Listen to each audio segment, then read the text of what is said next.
નમસ્કાર વિદ્યાર્થી મિત્રો, સ્વાગત છે તમારા બધાનું હિન્દી ગુજરાતી એસેમાં. આજે આપણે જોઈશું માકડ. બેડબગ્સ પર 10 વાક્ય ગુજરાતીમાં. તો ચાલો જોઈ લઈએ. નંબર 1. 21મી સદીની શરૂઆતમાં બેડબગ્સ એટલે કે માકડનો ઉપદ્રવ વિશ્વભરમાં વધતી જતી સમસ્યા બની ગયો છે. નંબર 2.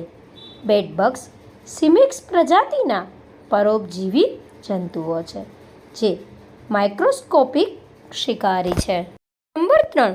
આ કીટક શરીરે ચપટા 4 થી 5 મિલીમીટર લંબાઈના અને રાતા બદામી રંગના હોય છે. તેના માથા પર 4 ખંડોની બનેલી શૃંગિકા હોય છે. આ કીટક ચપટા હોવાથી લાકડાના ફર્નિચર, ખાટલા, ખુરશી વગેરેની તિરાડોમાં અથવા તો સાંધામાં, ગાદલા ગોદડાની ધારોમાં અને ભીતોની તિરાડોમાં ભરાઈ રહે છે. નંબર 4.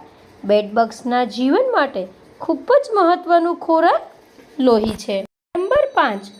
બેડબગ્સ મનુષ્ય ઉપરાંત ઉંદર, મરઘા, ચકલી, ગિનીપિગ વગેરે પ્રાણીઓના શરીરમાંથી પણ લોહી ચૂસે છે. નંબર 6. દરેક માતા બેડબગ્સ એક પ્રજનન સમયગાળા દરમિયાન 50 થી 200 કે તેથી વધુ ઈંડા મૂકે છે. નંબર 7. બેડબગ્સ લગભગ 10 મહિના સુધી જીવે છે. નંબર 8.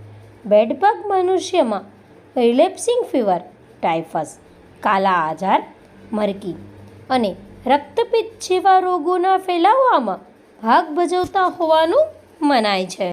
નંબર 9. બેડબગ્સ તેમનું જીવનકાળ 5 તબક્કામાં પૂર્ણ કરે છે. નંબર 10.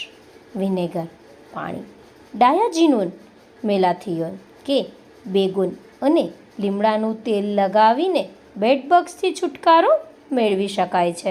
તો વિદ્યાર્થી મિત્રો, આની સાથે જ બેડબગ્સ એટલે કે માકડ પર 10 વાક્ય ગુજરાતીમાં અહીં પૂર્ણ થાય છે.